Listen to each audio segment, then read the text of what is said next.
paper, that is conflict resolution and peace building.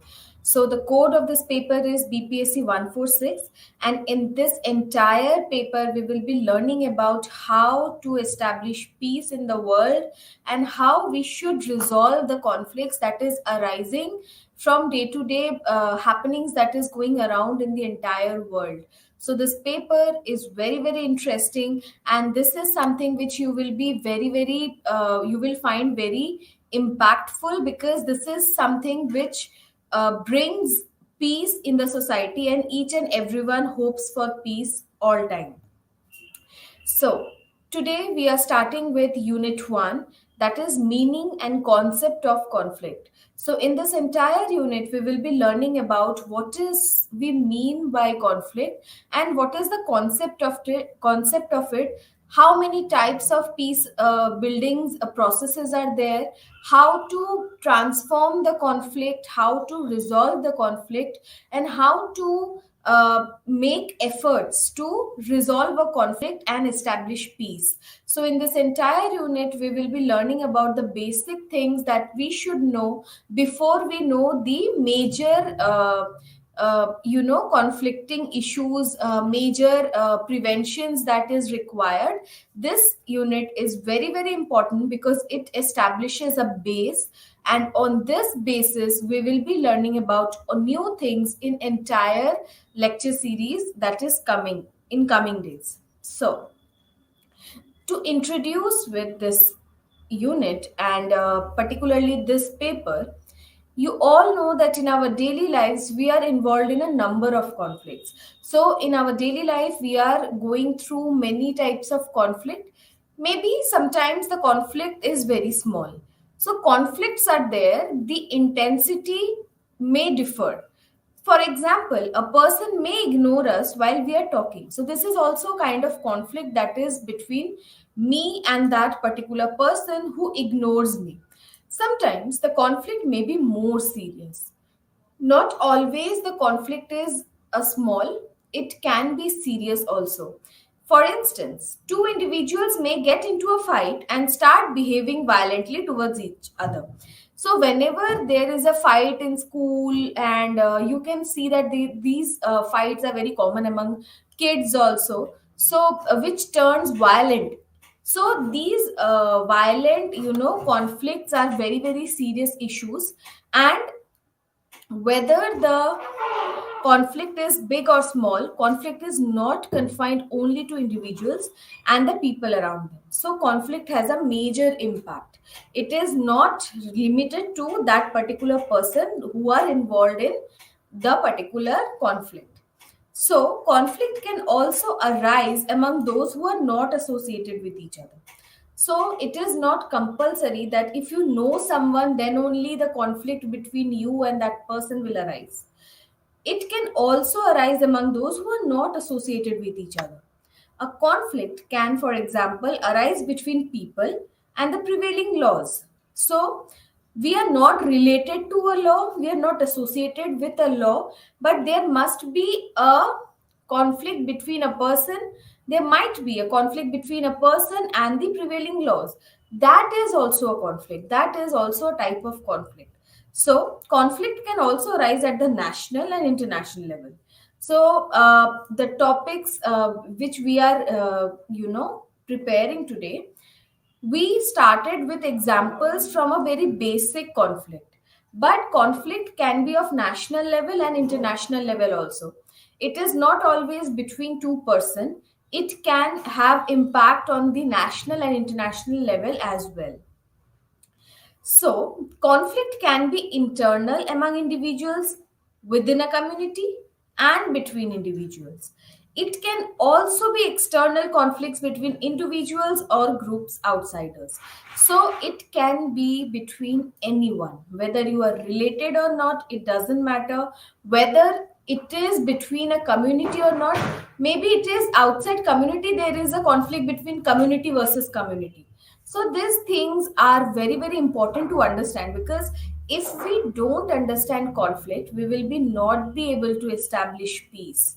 To know the nature of conflict, it is very very important, because that is the only way through which we will be finding the right track to establish peace in the world. So, conflict is endemic to all social life. It is everywhere. It is an inevitable part of living because it is related to situations of scarce resources, division of functions, power relations, and role differentiation. So, why these conflicts are inevitable? Why it is bound to happen? Because of scarce resources. The first point. Why scarce resources? When there are more people demanding a particular resource, for example water is limited, and there are n number of people who are dependent on that particular water, you will find that people will be having conflicts with each other to grab that water.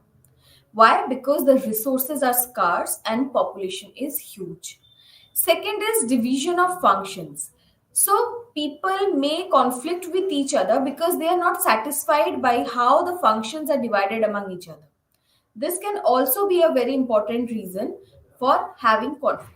Next is power relations. You have conflict when someone is exerting and dominating dominating the other person to show his or her power. That power relation also, creates a conflicting situation. And the last point is role differentiation. When there is differentiation of roles, then also there are chances of conflict to be arised.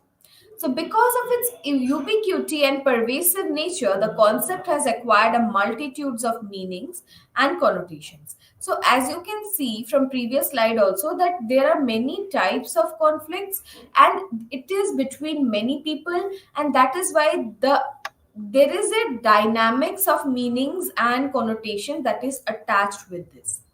The normative concept of conflict is influenced by preoccupation with stability and equilibrium in organizational and national design. So it links conflicts to violence, destruction, inefficiency, and irrationality. So the normative concept, the normative way, the normative perception of defining conflict, it say that conflict is violent, it creates destruction, it creates inefficiency, and it gives rise to irrationality as well. Using the term in a broad sense, it may be suggested that conflict refers to all kinds of antagonistic or hostile interactions. So, according to this normative concept, anything that is bad and anything which is very, very negative in nature is related to conflict. More specifically, it can be termed as a situation in which two or more parties have incompatible objectives where their perceptions and behavior are also equally incompatible. So, this is how the normative concept of conflict define conflict. Now, let's try to define conflict. What is conflict? You can note it down because this is very important. A social process when two or more parties have or perceive a difference in goals, values, or differences in position taken on issues is known as conflict. So, again, I'm repeating that a social process when two or more parties have or perceive a difference in goals, values, differences in positions that takes or taken on issues, all these things give rise to a conflict when there is a difference between two or more parties, when there is no uniformity in thinking and uniformity in achieving a particular goal, uniformity in having values to lead a life. When there are differences, there rises conflict. It can occur at multiple levels. So, what are these levels? This is very important. You should note it down. The first level of conflict is interpersonal level, then comes group level, intergroup level, organizational, national, and international. So, these are the multiple levels on which conflict may arise, and there are three dimensions of conflict.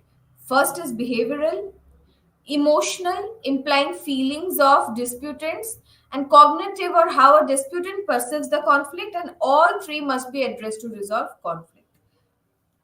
So, conflict refers to more than just overt behavior. So if someone is behaving overt, you can't say that this is only the way how conflict you can define. The three-dimensional conception of conflict requires that we consider the entire situation in which parties come to possess contradictory goals, their structure of interaction, and the nature of their goals. So we have to consider emotional, that is distrust, and cognitive, that is stereotyping orientation that accompany a conflicting situation. It also includes the range of action undertaken by any party in a situation of conflict. Sorry. The perception of threat or actual occurrence of conflict is necessary for the initiation of conflict prevention or management measures. So, this is very important to understand that there should be a perception of threat, or the threat should happen out of the conflict, and the conflict should occur. So this is necessary to initiate the process of conflict prevention or management measure. So there must be threat of a conflict, or the conflict occurs, actual occurrence of the conflict. Then only prevention and management of conflict can be done. Hence, it is essential to understand the concept of conflict before exploring how to prevent and manage such occurrence. So, to understand that, we will be learning in this entire unit how to prevent and how to manage a conflict. So, as per the traditional definition, it is result of the opposing interest involving scarce resources, goal divergence, and frustration. So, we have talked about it a little bit in our previous slide as well. This is the traditional definition of conflict, which talks that conflict arises when there is lack of resources or scarce resources. There is goal divergence. People have different kind of goals, and also if there is frustration out of uh, you can say that they are not getting what they are entitled to get. That is a frustration which give rise to a conflict. So these are the major ways through which a conflict arises as per the traditional definition. Conflict is not defined simply in terms of violence. You can't say conflict only arises when there is the involvement of violence. It can't be, and it may not be. So, conflict is not defined simply in terms of violence or hostility, but also includes incompatibility or differences on positions taken about an issue. So, there can be incompatibility between two individuals or two groups. There is difference of position on a particular issue that can also rise to conflict, even though it is not involving any kind of violence and hostility. So this is a very important point. You should always remember that conflict does not mean violence every time. Yes, if there is violent conflicts, it is a conflict, but without violence also conflict can occur. Such a definition is designed to move beyond traditional military conflict and include other behavioral dimensions. So, let's know the conflict stages. This is very, very important. You should note it down. There are many stages of conflict, and one by one, we will be learning about it. So, there is a general agreement on four basic stages of conflict. These stages are not mutually exclusive, and therefore, an individual, organization, nation may be involved in more than one at a time. Let's talk about the intrapersonal conflict. Intrapersonal conflict is a conflict within the individual, organization, nation, for example, who cannot make decisions. Intrapersonal, within the particular sphere, is called intrapersonal. That means inside an organization there may be conflict, inside a nation there may be a conflict, and inside the relationship of individuals there can be a conflict. So when the conflict is within the territory and within ourselves and within a particular, margin, that is known as intrapersonal conflict. Next comes the interpersonal. Interpersonal conflict is among two or more individuals when there is a conflict between one organization versus another organization. Intrapersonal is within that organization one, there is conflict between the employees who are working.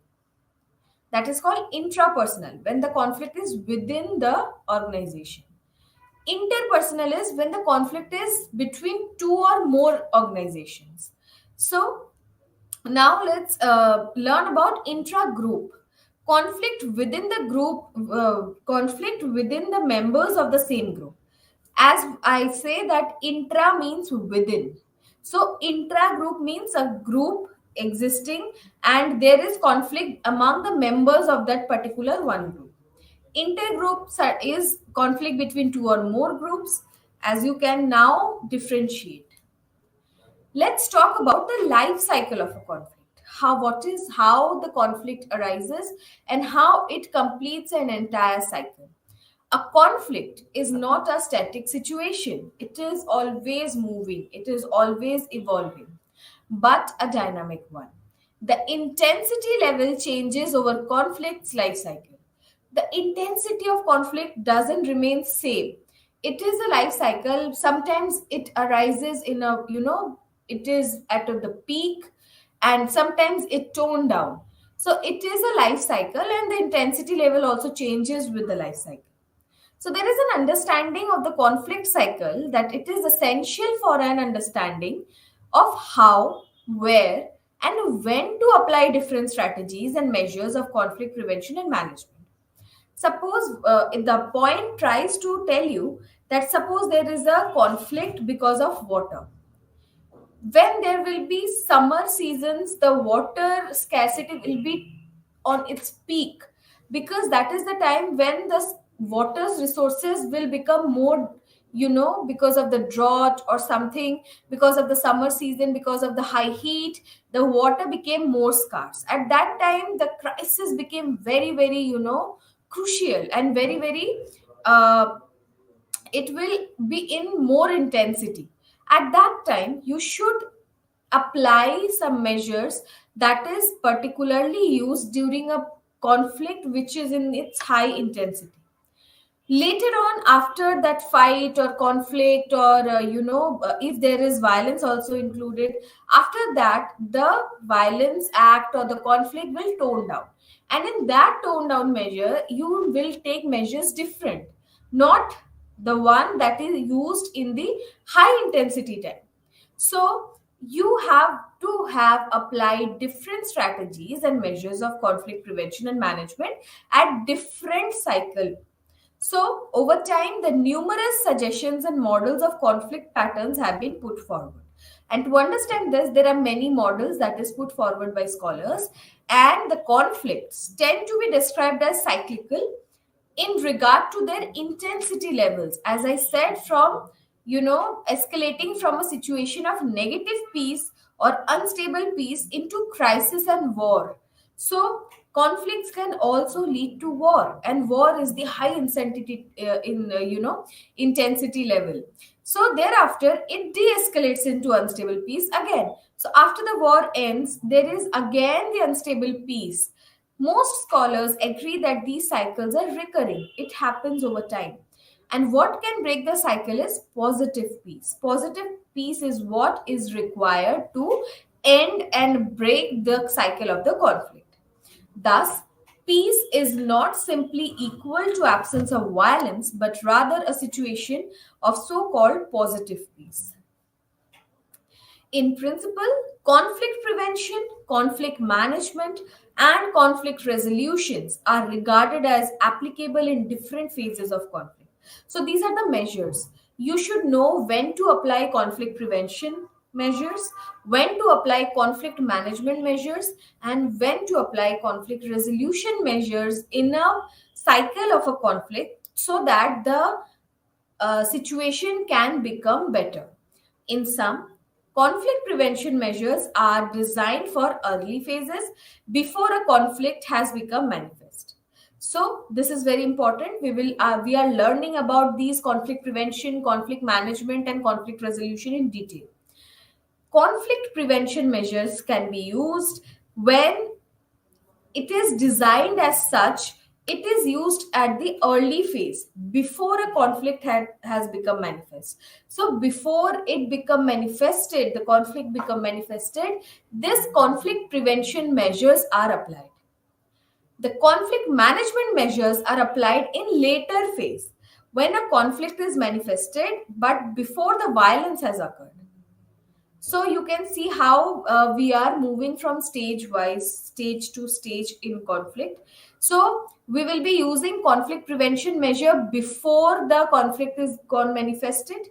Management is when it is already manifested, but it is moving towards violence, and before violence comes in, there are measures to stop it using conflict management measures.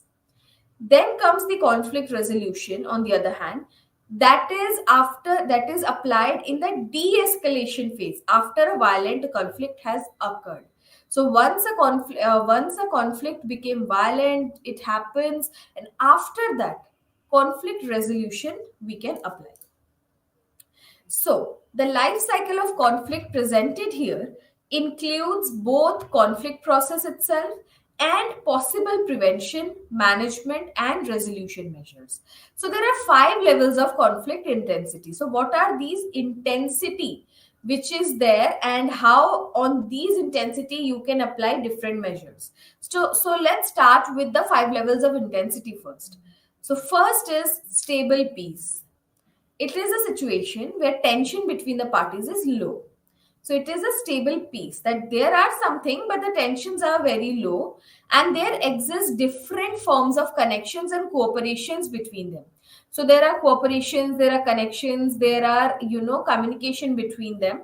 And this stable phase is a phase where it is often including economic and environmental cooperation, as well as cooperation on other non-sensitive issue areas. So there are stable peace means when two parties, or basically if we take example of two countries, there are cooperation that is happening between them. Then the next stage comes the unstable peace.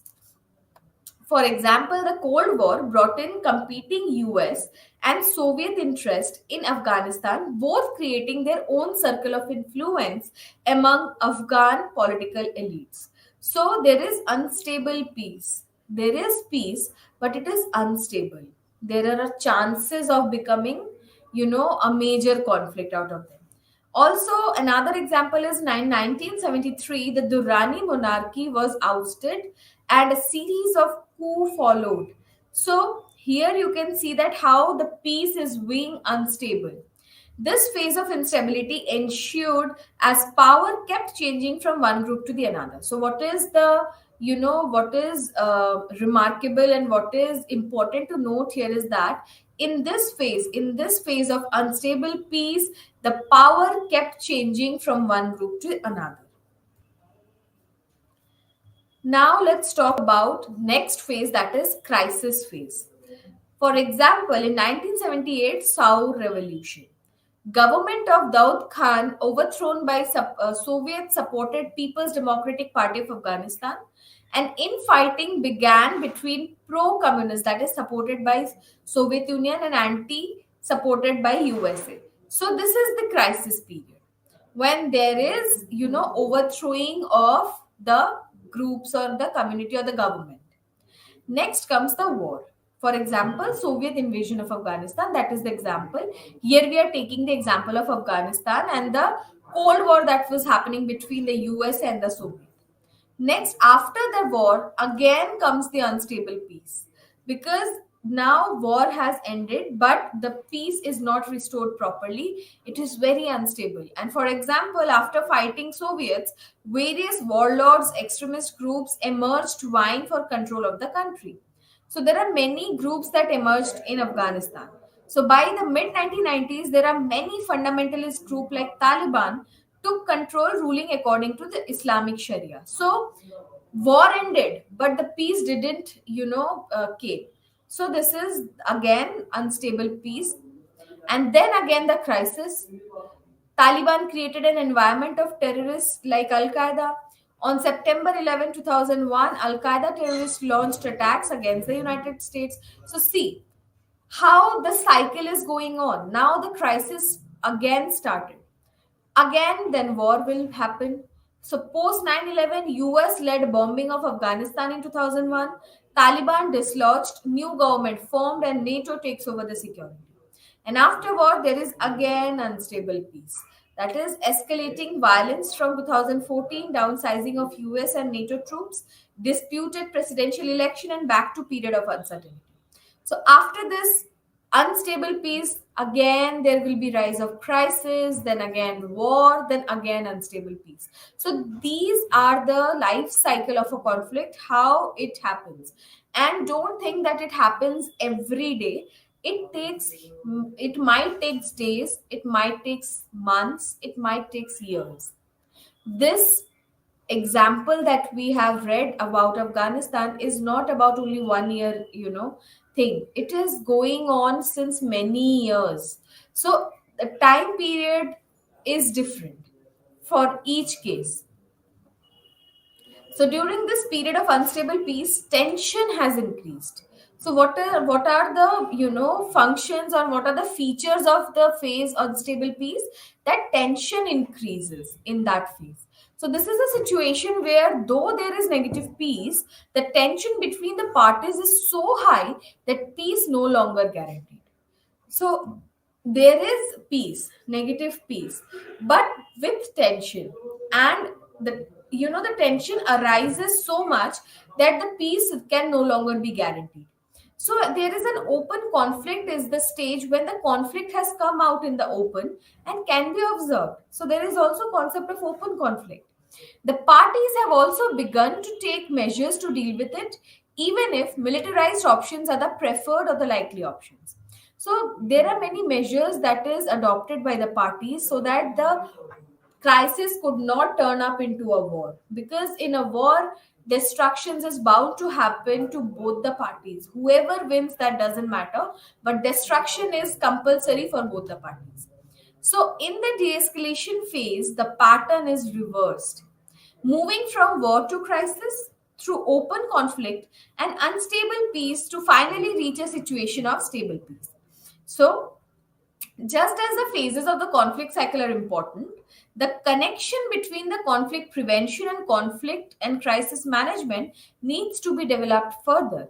So, this is the life cycle which we have learned, and now we will be seeing what are the prevention methods which you can apply on different phases accordingly.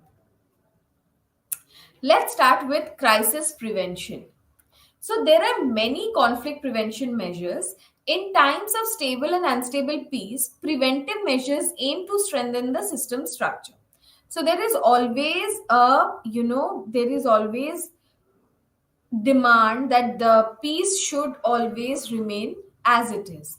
So, it is needed for peaceful dealings with conflicts. So, conflict may arise, but the crisis prevention or conflict prevention measures is important and needed to peaceful dealing with the conflict. However, conflict prevention measures are effective only during the phase of stable and unstable peace. If it escalates to a crisis, so this conflict prevention or crisis prevention methods will not be effective. So before a conflict has become manifest, crisis prevention measures should be adopted. Here, it is important to differentiate between the structural and the direct preventive measures. Structural measures are best applied during the stable peace phase, whereas these structural measures consist of, it aimed at specific groups or issues such as economic development, political participation, and cultural autonomy. So this structural measure among the crisis prevention measures are helpful and needed in the stable peace phase. The benefit of applying structural measures during the early stage is that their acceptance tends to be higher when the suspicion between the actors is low. So People will know you, people will understand about these measures, people will follow these measures only when the suspicion between the two parties is low. If the suspicions are very high, then people will not be looking for any kind of measure, because they are more into crisis mode. So hence, for far reaching and institutional measures can be implemented. The more pronounced a conflict becomes, the more specific measures it requires. So, in the unstable peace phase, the direct preventive measures are directed at issues with a shorter term goal in mind, that is, to reduce tension and create trust between the actors. So, structural measures try to, they aim at a long peaceful situation. The direct one is that when there is high suspicions among groups, that there is trust issues, so it is a short term goal so that they can reduce the tension and create trust between the actors. Let's move on to conflict management. So, Fred Tanner has defined conflict management as the limitation, mitigation, or containment of a conflict without necessarily solving it. So, these are three different scholars who try to define conflict management, and according to Fred Tanner, conflict management is as the limitation, mitigation, or containment of a conflict without necessarily solving it. According to Nicholas Swanstrom, adds that this definition and argues that conflict management should imply a change from destructive to constructive in the mode of interaction. So, what is the goal of conflict management according to Nicholas Swanstrom? Is that the management should bring and should imply a change from destructive to constructive measures. So, this is what Nicholas Swanstrom says. Now, let's talk about William Zartman. According to William Zartman, has argued that conflict management refers to eliminating violence and violence related actions and leaving the conflict to be dealt with on the political level. So, according to Zartman, politics should be there because this conflict can be lead to political level, but there should not be any kind of violence should be eliminated from the crisis, and then only political dealings can happen. So, crisis management is employed in the short time frame before a war is to erupt. So, before a war is to erupt is crisis management's work, and when the conflict escalates rapidly and the time for management measures is limited. So, they have a very limited time, because from a crisis to a war, the time period is often very limited. So, this period is characterized by scarcity of time, the other resources to address the conflict, as well as inadequate information. This is also a very important thing, that is the feature of this crisis management. So, it entails more drastic measures than crisis management and aims at containing the outbreak of militarized conflict with all the available means. For examples, the third party intervention by actors such as NATO or the UN. So, some analysts also view preventive strikes as possible conflict and crisis management measures. During the stage of war, neither prevention nor management is possible. So, neither you can use crisis prevention measures nor you can use crisis management measures. Military means are used as a primary tool in a war, even if political, economic, and social tools are used simultaneously to decrease the opponent's willingness or capability to fight. So these are the ways through which the opponent's capability should be reduced. So at this stage, the actors either have to fight things out until reaching a so-called hurting stalemate, where both parties realize that the need to end the conflict or peace has to be enforced by external actors. Now, let's talk about conflict settlement. The concept of conflict settlement covers all conflict strategies that aim at definite end of the direct violence without necessarily addressing the basic cause of the conflict. So, conflict is seen here as a result of some existing incompatibility interests or a result of a struggle for scarce resources or power. Thus, conflict is understood as zero-sum game. As the neuralistic works show, according to the neuralistic perspective, this zero-sum game can be broken depending on the involved parties' interests and the stage of the conflict escalation. Now let's talk about conflict resolution. So, conflict resolution comes when the war already happens. So, the conflict resolution approaches also point out the strategies that could be employed to find an exit from the conflict's destroying dynamic and the aim towards achieving satisfying solutions for all parties involved. The process of conflict management is the foundation for more effective conflict resolution. A distinction between the conflict management and conflict resolution is, however, needed as a starting point as the concept often are confused or integrated. So, conflict resolution refers to the resolution of the underlying incompatibilities in a conflict and mutual acceptance of each party's existence.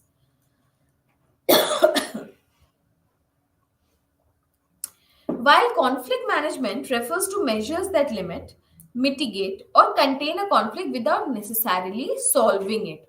So, conflict management tries to mitigate and contain the conflict.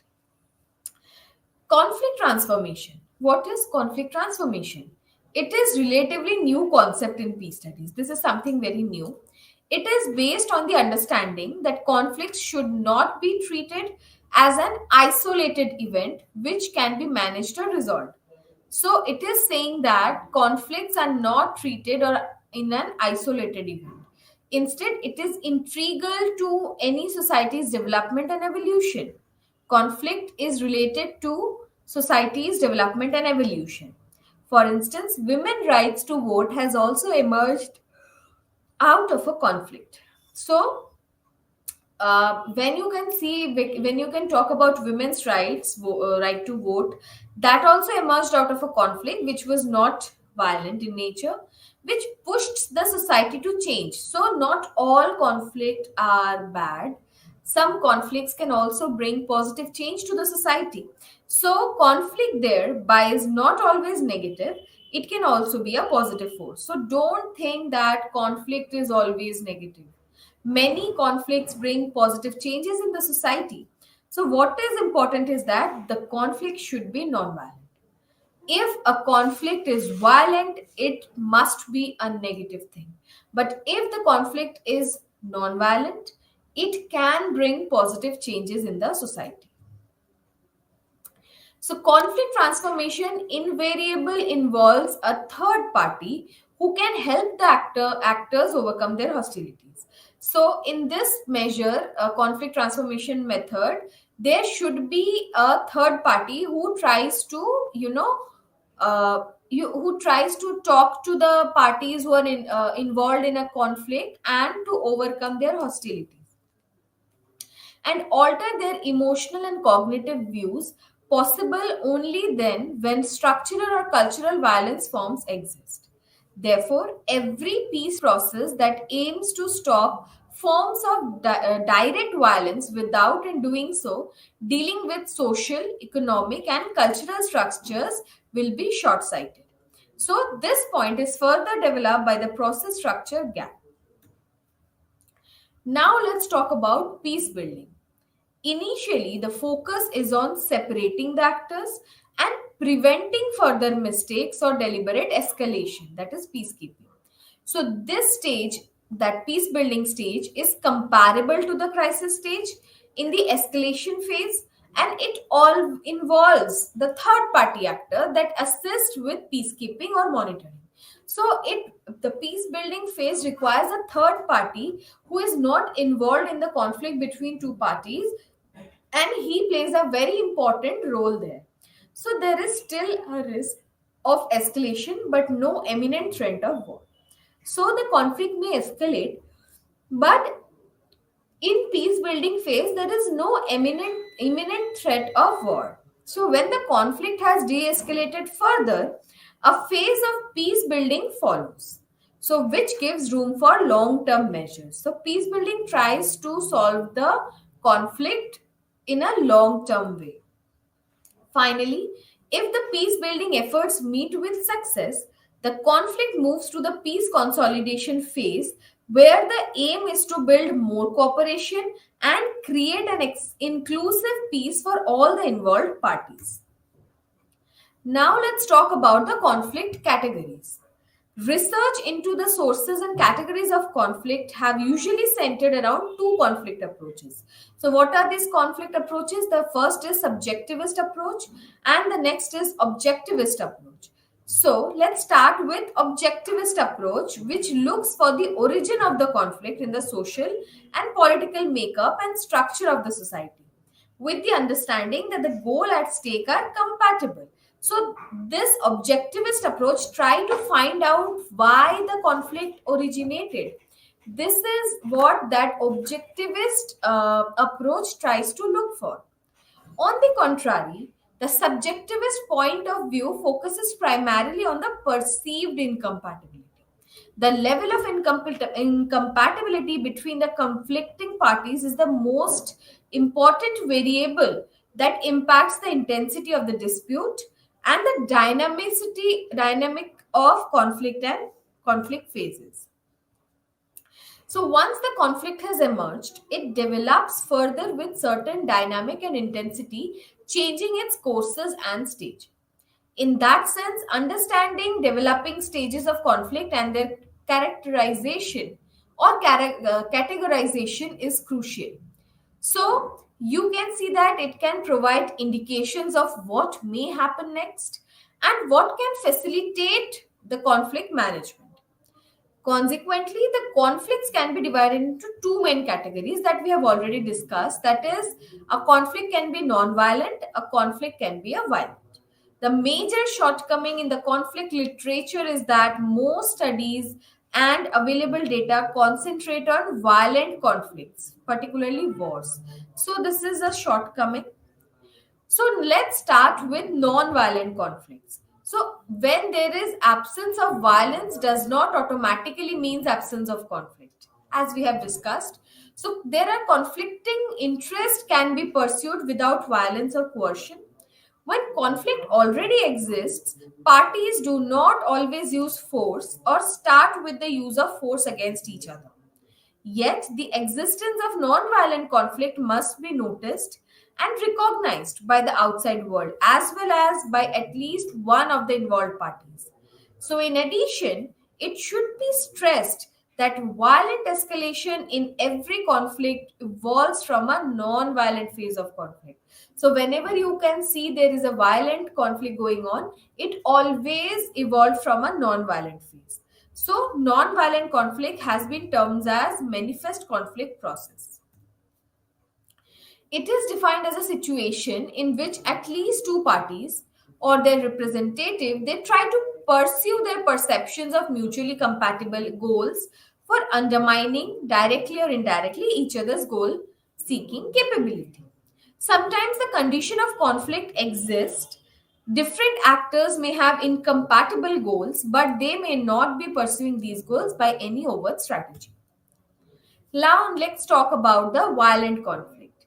So, conflicts enter a violent phase when parties go beyond seeking their own goals peacefully to trying to dominate, damage, or destroy the opposing party.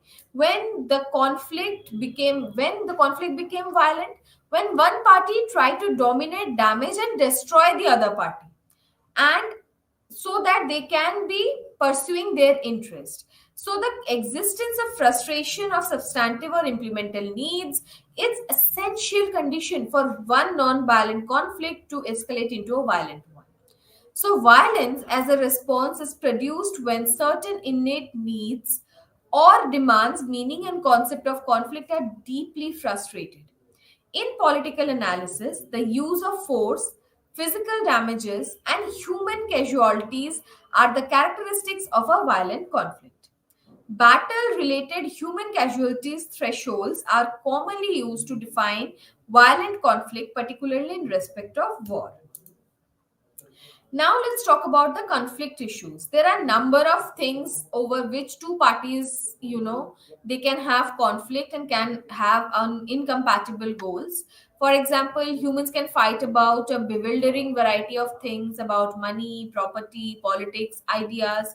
So there are many reasons why the conflicting issues arises. So achieving conflicting resolution is not possible without understanding the issue and the cause of the conflict. So it is very, very important to resolve a conflict to know why the conflict arised. So there are many conflicting issues like territory and border conflicts. So there are conquering territories and secession of territories have continuously been subjects of political conflicts and central conflict issues of countless disputes. So there are many, territory and border conflicts examples we have. There is also secession, which can be a reason for the conflicts to be arised. There is again the minority ethnic and government power conflict. So because of minority issues there is conflict arises. Because of ethnicity, because many countries in the world have various kinds of ethnicities residing in a particular country, and there from that thing ethnic conflicts arises. And there is also a conflict between the majority population and the minority population. So this is also a very major conflicting issue. Next comes the conflicts over resources. Here, resources can be water, can be minerals, can be environment, can be forest. And because of these resources, because of the scarcity of the resources, there are conflicts that that are very, very becoming impactful for any society, because people are looking for resources and which is in very scarce. So with this, we end with our unit 1 about knowing the concept and the meaning of the conflict. Now, this part, I will be, teaching this unit 2 in two parts. Today, we will be doing half, and in the next session, we will be completing the other half. So, let's start with the first part of unit 2, that is the sources of conflict. So, conflict occurs between people in all kinds of human relationships and in all social settings because of the wide range of potential differences among people. So, in this chapter, we will be learning about the sources of conflict. What are the sources? There is absence of conflict usually signals the absence of meaningful interaction. If there is no conflict, that means there are no interaction between two people. Because as I already discussed, that conflicts can never be every time bad or negative. Conflicts can be positive as well. So as here also you can see that conflict by itself is neither good nor bad. And however, the manner in which conflict is handled determines whether it is a constructive conflict or a destructive conflict. So this thing, like we took example of women's rights for right to vote conflict, that was a constructive conflict because something constructive happened for because of that conflict. So conflict has the potential for either a great deal of destruction or much creativity and positive social change. So conflict has that much of capacity, that much of potential of a great deal of destruction as well as creativity and positive social change as well. Therefore, it is essential to understand the basic processes of conflict so that one can work to maximize productive outcomes and minimize destructive ones.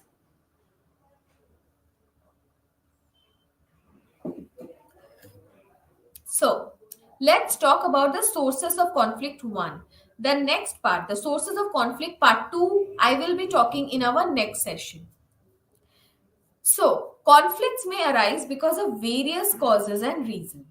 They can be divided into two major groups. So, what are the various causes and reasons of conflict? That can be divided into two major groups. One is based on issues and resources, and the second on interpersonal and intergroup differences.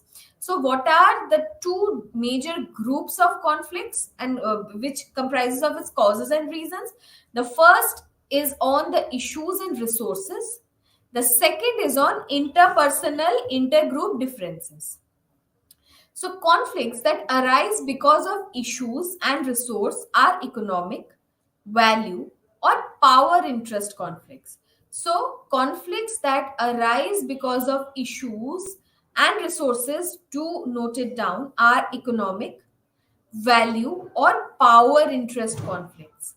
These may escalate because of ineffective communication and other reasons. So, this is something you should remember. Now, let's start talking about the economic conflict. These are the sources of conflict which we are studying, and now we are talking about the economic conflict. Economic conflict involves competing motives to attain scarce resources. So, as we are learning since the first slide, that scarce or scarcity of resources is causing so many conflict because the population is huge of the world and resources are scarce, and these resources includes water, includes environment, forest, minerals, and many things. So when economic conflict we are talking about, it is always involves competing motives to attain the scarce resource.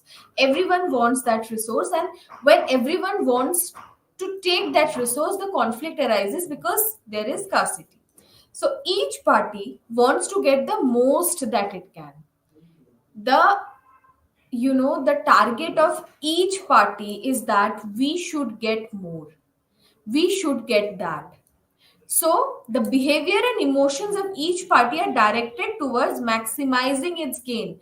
To try to understand here that how this works, if if a particular country is not getting water, two countries suppose don't get water properly, they have so much huge population, they are lacking with fresh water, so their aim should be to get more water, and to get more, the other parties also wanted to get more, and then the friction happens and conflict arises. For example, the source of conflict between trade union and management are incompatible goals about how to share the economic pie. So this is something you can be knowing it better.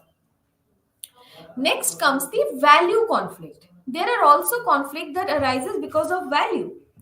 Value conflict involves the incompatibility in the ways of life, ideologies, the preferences, principles, and practices that people believe in. Suppose you wanted to lead a life according to your value system. On the other hand, I also have a separate set of values to lead a life. Both of us try to lead a life in a peaceful manner, but someone's values are different and others are different. And when these two people connect and then two people interacts, there is bound to happen a conflict because their ideologies are different, their preferences are different to do such thing, their principles and practices are different, and when there are differences, conflicting is bound to happen. As we are starting from the first chapter, this is what we have learnt in our previous chapter, in previous slides. You must be remembering these things because that will create the base for your entire paper that we are going to learn, we are going to study. So, examples of value conflict are some of the international conflict during the Cold War, wherein each side asserts the rightness and superiority of its way of life and its socio-political economic system. So, one of the best example to understand this value conflict is that the Cold War between USA and Soviet. USA has a capitalist ideology, whereas Soviet had a communist ideology. Both tried to exert and both aimed to make people believe that their own strategy, their own ideology is perfect. Both of them. Communists also tried to establish that Soviet Union's communism is the best thing to lead a life, whereas USA tried to establish that capitalist way is the best thing. Both of them have a different perspective to do a certain thing, and that is why there is a conflict between them, because both have different ideology, they have different preferences, and their principles are different, and they practice different things. So this is how the value conflict arises when there is different of ideologies. Next comes the power conflict. Power conflict occurs when each party wishes to maintain or maximize the amount of influence that it exerts in a relationship and the social setting. So, power conflict is that more powers they should exert, and they wanted to maximize their power so that they can exert that influence on the relationship. So it is impossible for one party to be stronger without the other party being weaker. This point is very, very important. You should understand this. When we say that this party is powerful, when we know the other party is weak, no, both parties can be powerful altogether. If we are comparing two parties, suppose any political party, we are comparing two parties. If we are saying that party A is stronger and powerful than party B, both parties cannot be powerful together. Among both parties, one should be weak and the other should be powerful. So if party A is powerful, party B must be weak. If party B is powerful, party A must be weaker than the party B. This is something which is very important to understand how there is power conflict. Suppose we are saying a power conflict in a relationship. If we are taking example of a couple, a wife and a husband, if we are saying that husband is powerful, then it is understood that wife is weaker than the husband, because both of them can't be powerful together, and if they are powerful together there can't be any conflict. Conflict only arises when one party is powerful and the other is weak. Suppose the women, in the marriage, and the wife is powerful, it is understood that if there is a conflict, if the women is powerful, the man or the husband is weaker than the women. Maybe not among others, the husband might be powerful than others members of the family, but not in front of the women who is more powerful. So this is something that this point tries to make you understand. It is impossible for one party to be stronger without the other being weaker, at least in terms of direct influence over each other. Thus, a power struggle ensues, which usually ends in a victory and defeat or a standoff with a continuing state of tension. Thus, there is a power struggle. People try to get more power, and and power is very dynamic. One day party A is in power, the next day party B can be powerful. So this power conflict or power struggle creates tension because power moves from here to there. Power conflicts can occur between individuals, groups, or between nations. Whenever one or both parties choose to take power approach to the relationship.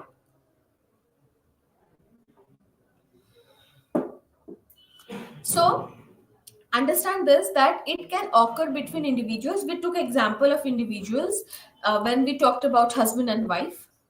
It can be among groups, or it can between nations. If one nation, we are saying that this nation is powerful, the other one should be weak. Nobody can say that there is power conflict when both the parties are powerful. Conflict can't arise when both the parties are powerful. Conflict only arises when one party is powerful and the other party is weak. So, whenever one or both parties choose to take a power approach to the relationship, so this is how power conflicts occurs. Power also enters into all conflicts since the parties are attempting to control each other. It must be noted that most conflicts are not of a pure type but involve a mixture of sources. For example, union management conflict involves economic competition but may also take the form of a power struggle and often involves different ideologies or political values. So there is also an example of trade union and between the management. So the conflict involves economy. Sorry.